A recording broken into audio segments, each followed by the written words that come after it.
state and one of the key countries to guarantee international stability and peace. Among the 20 cities worldwide with the best quality of life, 7 are German, if we read recent publications. But the entire history of the Rhenish capitalism, from the economic miracle to the recent boom, so today in Germany we have an economic boom, we don't have a crisis, Vermassung, problems of modern industrial society, ungovernability, failed risk management, and so on. Especially American researchers would take it as a good example of the irrationalities of German angst, but as Joachim Radkasism are rather fundaments for a more successful and smart way to deal with the problems of a post-industrialized society, which could be too easily overlooked by enthusiasts. The focus on crisis in a country which is rather successfully coping with crisis is therefore a good strategy to minimize problems in a post-industrialized society. This leads to my last point, the actual research on the social and economic crisis in the German-speaking countries. Today it's mainly focusing on 3 still mainly national or European but related fields of research. The first one is regional inequality. So compared to the old Federal Republic before 1990, the enlarged federation is today characterized by a deep gap between the prosperous regions in the south and west and the by far poorer areas in the north and northeast. Social marginalization, which has evolved with a widening gap between the poorer and prosperous population even in West Germany. The years after 1990 saw a stagnation of income in the low and middle strata of the society and huge gains in the upper. This process has directly influenced the development of parts or even entire urban areas. It is also correlating with marginalized groups of migrants and with a general marginalization of predominantly deindustrialized or rural areas in North and East Germany. Third one, most important one, is overaging of population. Due to the low birth rates and insufficient migration, the shrinking of the population in Germany is to be expected. Prognosis for the next 30 to 50 years estimate a population loss between 30 and 50%, which is mainly depending on the expected level of migration. So the overaging of the population cannot be stopped by measures of family policy alone. So intensive research is going on the consequences of overaging and on solutions for an elder and even more elder society. I thank you very much for your attendance.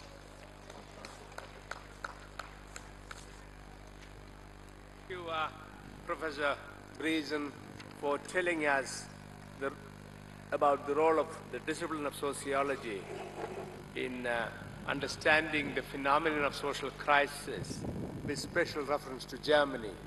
But at the moment we are facing a crisis in this space.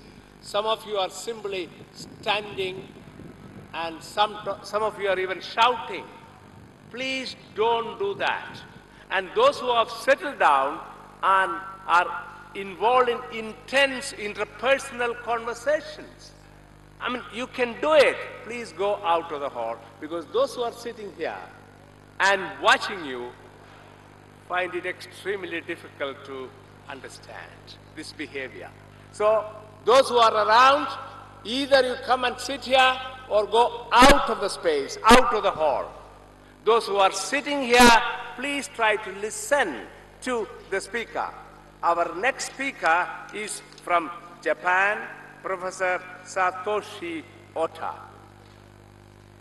Thank you for inviting me for this great event.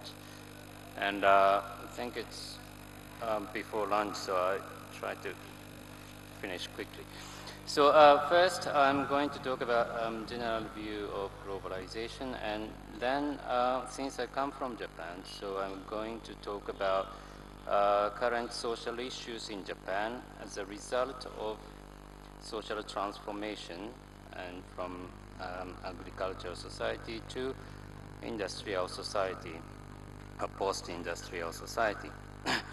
Okay, On December 6, 2011, on front page of the Times of India, there was a news item under the headline, World's Costliest Pileups. It was about a car crash in Japan which involved 8 Ferraris, a Lamborghini, and 2 Mercedes. I don't know, Japan is in recession, so where does this money come from anyway? But anyway, even relatively minor news item like this has spread the word. In this globalization era, the world is being connected by electronic media.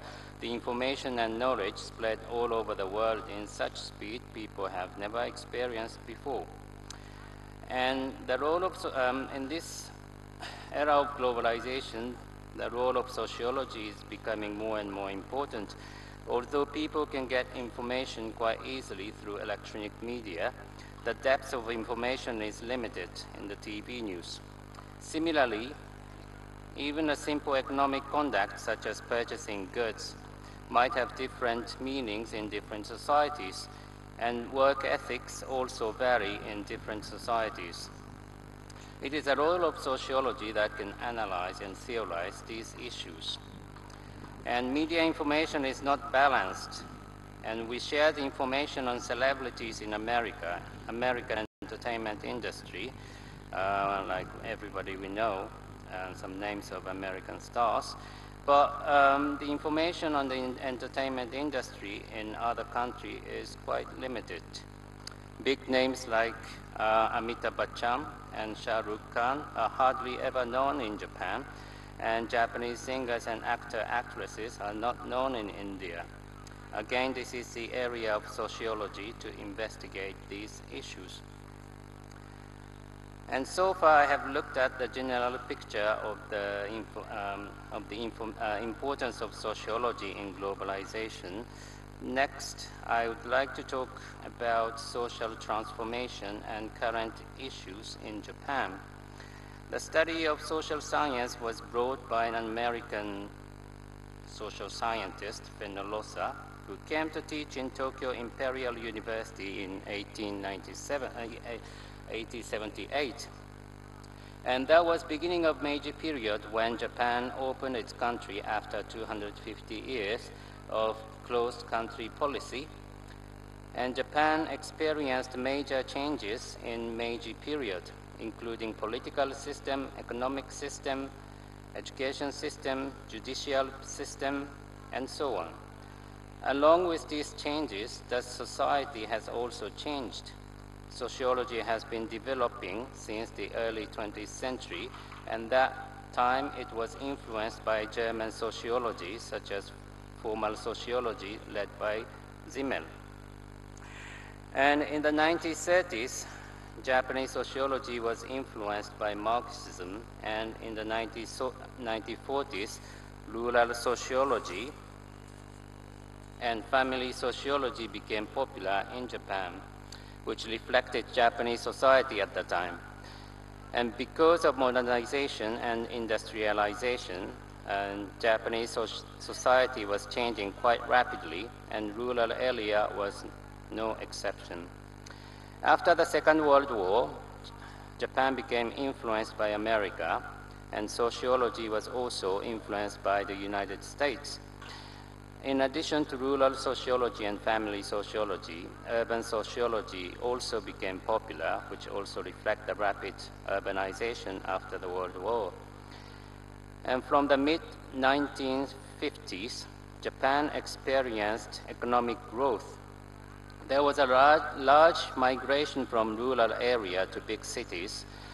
Along with the urban migration, family system has also changed. In Japan, extended family was quite common. 3 generations were living in one house, and having 5, 6 children were very common.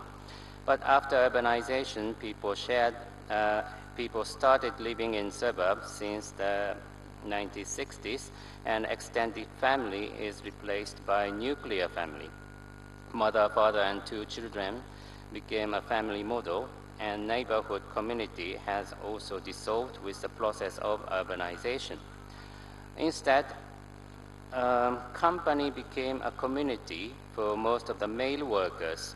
They work hard early in the morning until late at night. They come to home very late every day. In fact, they go home late not always because of work, but because they go to hostess bars or hang out with their work colleagues after working hours. On weekends, some people go to play golf with their bosses or clients. They hardly had time to spend with their children. During the 1970s and 80s, it was not uncommon among Japanese children not to see their fathers for even a week. Because when they came home, children had already slept, and they left home before children got up. And children were virtually raised only by their mothers in many Japanese households. And these issues have been discussed in sociology in Japan, but since the mid-1990s, new social issues have come out among young Japanese people, the generation which was growing up in, post-transformed society. In India, one of the social concerns is the population growth, but in Japan's case, the low fertility rate is a serious issue. The decline of fertility rate has started since the 1970s, but it became more serious in the 1990s. Some people point out that it is because of high educational cost for children, or the lack of nurseries or daycare centers for the couples who are both working. However, the number of children for a couple has not changed so much since the 1970s, which exceeds 2 children. This shows that if people marry, couple will have children, at least 2 in average. The cause of low fertility rate is derived more from the increase in number of single people. One reason is because the increase of women's participation in work. This can explain some, but it cannot explain the reason why fertility rate in Japan is lower than other developed countries where women's participation in workplace started earlier than Japan did. There are sociocultural reasons behind this. A statistics shows that nearly 90% of single men and women want to marry someday in future. This means that there were discrepancies between young men and women for their requirement for marriage. Women who are taking jobs delay their marriage when in the process of building up their career. The prolonged recession since the burst of bubble economy in the early 1990s has also been affecting the motivation of marriage. Young people's average income diminished, and there are less chances in increase in their salaries. Young people, especially men, having second thoughts to get married. Economy is an important factor, but this cannot explain the reason for the high fertility rate in the previous generation when Japan had a poorer economy. Another statistics shows that the average annual income, which women think the ideal income for their partner, is 7 million Japanese yen. That is 3.5 million rupees, or 85,000 US dollars approximately. However, some statistics shows that single men in their 30s who earn 5 million to 7 million yen as annual income account for only 2%. It is difficult for most of the young men to be a single breadwinner. However, women are competing to marry these young men who fall under the category of 2%. It is very hard for women to find an eligible man for her. Another interesting point is that there are only 25% of men among single men who have a dating partner. I had interviewed a woman who works as a go-between business, and she mentioned that men nowadays do not have communication skills. They have a good educational background and had a good job and high income, but they do not know how to communicate with women. Other recent type of young man is called herbivorous type boys. It doesn't necessarily mean that they are vegetarian. They are not so-called geek type. They are rather fashionable who prefer to wear skinny jeans, and they are not bad looking actually, but they are quiet and talk gently, harmless, and never approach women himself. There is another type of women, there are another type of people who are called hikikomori. And hikikomori are people who have chosen to withdraw from social life, often seeking extreme degrees of isolation and confinement. What they do is stay at home and seldom go out. They hardly interact with other people face to face. But what they do is to surf internet, play video games, or watch DVD all day. And many of them are living with their parents, so they do not have to worry about food and lodging. In many cases, hikikomoris are men, and the age group range from teenager to 40s. Either they are hikikomori, herbivorous type boys, or men who cannot communicate with girls properly. The common thing is they are unconfident. Stereotypical macho samurai Japanese men are rare species in Japan now. Instead, there are so many unconfident young men which may be influencing the decline of fertility rate in Japan. As we have seen above, Japanese sociology has been importing the idea and theories from the Western academia. The flow of the knowledge has been one-sided. However, phenomena like hikikomori, herbivorous type boys are quite interesting phenomena which does not exist much in other parts of the world. Maybe some places in East Asia. And I do not know whether this is because Japanese society has been far too advanced, which the rest of the world will follow later, or it is just a peculiar case in Japan. Yet, it is worth investigating the relationship between low fertility rate and those factors such as high consumer society, the way Japan imported a Western thought like feminism, or old Japanese gender values, media discourses, and so on in post-transformed society.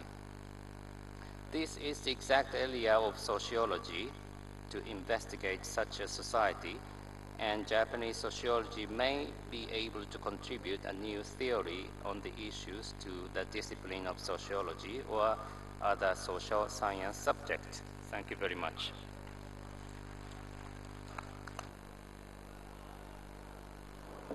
Thank you, Professor Ota, for telling us some of the recent developments in Japan and the crisis that it poses. Friends, we are going to close this session, and you should be smiling, but not yet. I happen to be the chairperson of this session. 10 minutes. The theme of this symposium is sociology and social transformation. And we have heard several presentations with several or differing focuses. I want to specifically talk about the relationship between the discipline of sociology and the process of social transformation. That's why it's argued that industrial society is the prime concern of sociology. It is also suggested that sociology is the offspring of modernity, and its mission is to understand the specificity of the modern world. Further, it is contended that it is not sensible to speak of modern societies in the plural, because modern society is one, giving birth to the notion of global society. In fact, some even argue that sociology can emerge only in modern, that is industrial, post-industrial, or what is called programmed societies. It is against this background that one should situate the theme of this symposium, namely sociology and social transformation. The tendency to view social transformation as an offshoot of changes in economy or polity came into vogue thanks to the tripartite division of the world during the Cold War era. The persisting three-worldism is a product of this. Even today we very frequently talk about the first world, second world, third world, etc.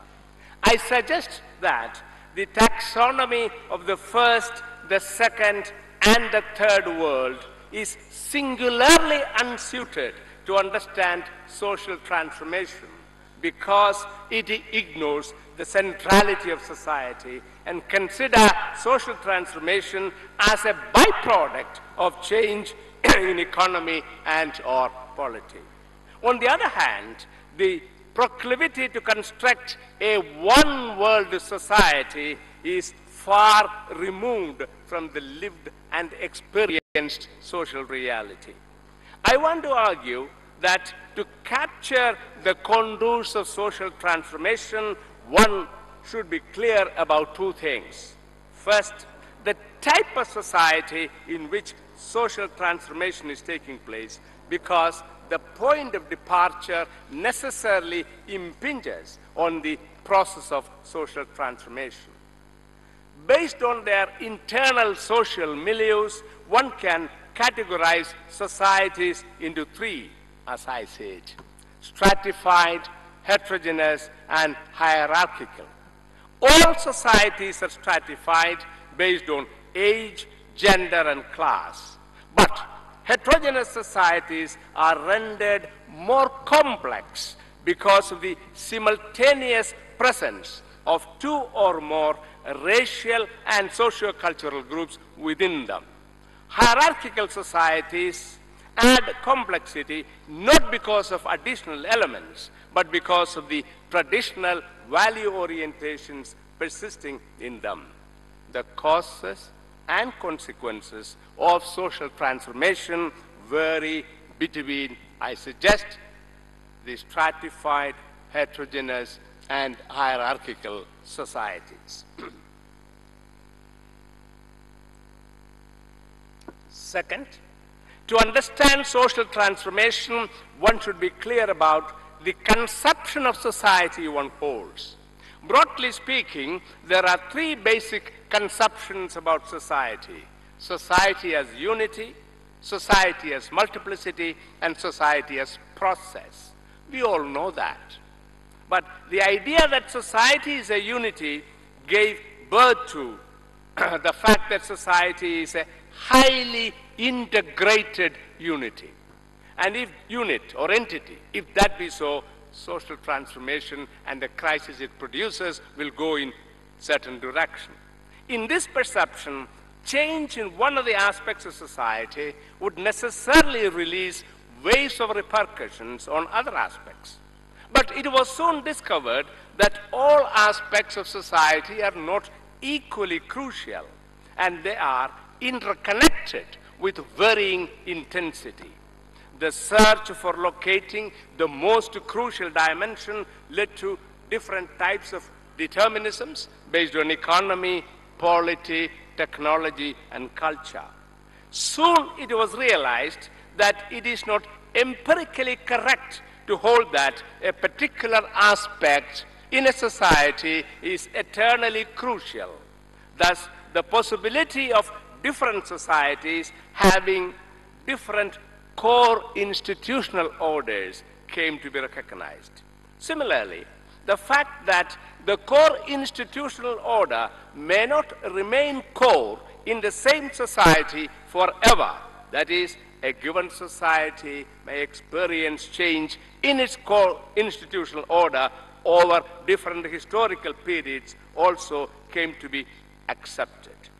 For those who perceive society as the society as a unit, the crisis of social transformation manifests in the disturbance of the assumed integrity of that society. The main deficit of this perspective is that it denies autonomy to individuals and treats them as mere sparks in the collective current of social life. Those who conceive society as a multiplicity argue that only individuals are concrete or real. This aggregative view of society is in contradistinction to the organic view of society upheld by philosophical realists.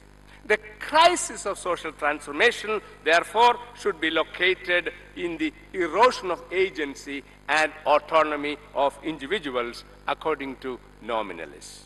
However, two issues remain unanswered. One, how much autonomy should be conceded to individuals so that collective life is possible?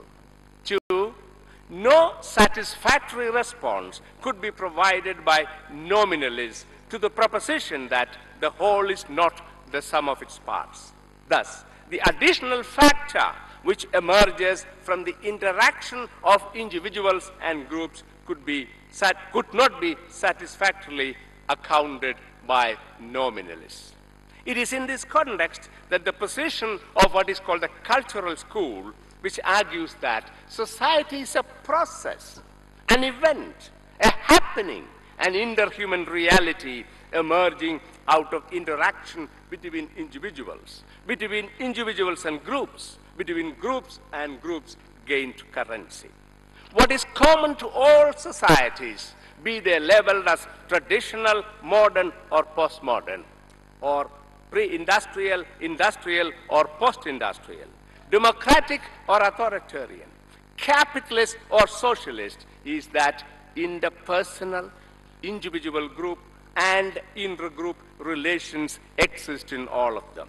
Therefore, the primary task of the discipline of sociology in its endeavor to understand the crisis of social transformation is to analyze the quantum and quality of change in the process of social transformation and produced by interactions.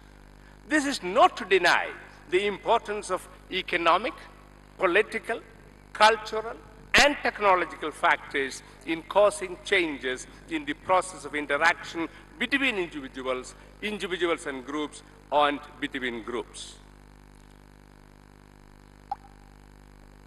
But analyzing the manifestations of transformation which surfaces in these three contexts is the sole privilege of sociology.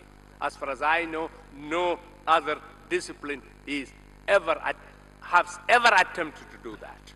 Ignoring this, most sociologists, most of the time, fall an easy prey to one or another determinism, be it economic, political, cultural, or technological, which ignores the centrality of society and the modes of interactions and their consequences for human beings living in them. One more comment, and I am done. I have noted above that, broadly speaking, depending upon their internal social milieus, societies can be conceived as stratified, heterogeneous, or hierarchical, and the point of departure substantially mold the content of social transformation. May I put it to you that we can identify four broad trends in social transformation in the contemporary world. They are: one, from cumulative to dispersed dominance. I do not believe that a world, a society devoid of dominance will ever emerge. But who dominates whom, and in what context, will certainly be changing. Two, hierarchy and its attendant primordial collectivism is gradually giving way to equity, resulting in the emergence of what is called civil collectivism. Thirdly, plural societies in which the constituent elements coexisted uneasily are transforming into multicultural societies in which the dignified coexistence of the different socio-cultural elements in them has become a possibility. I've taken 9 minutes, and I think I should stop here. Since there is nobody on the stage to thank us, oh, you are there? Please come, Mr. President, and thank all of us profusely.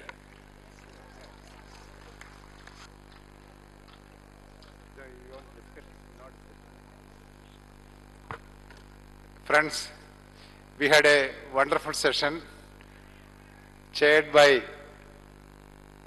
our eminent speaker, Professor T.K. Oommen, and we are blessed with the presence of Professor Michael Burawoy.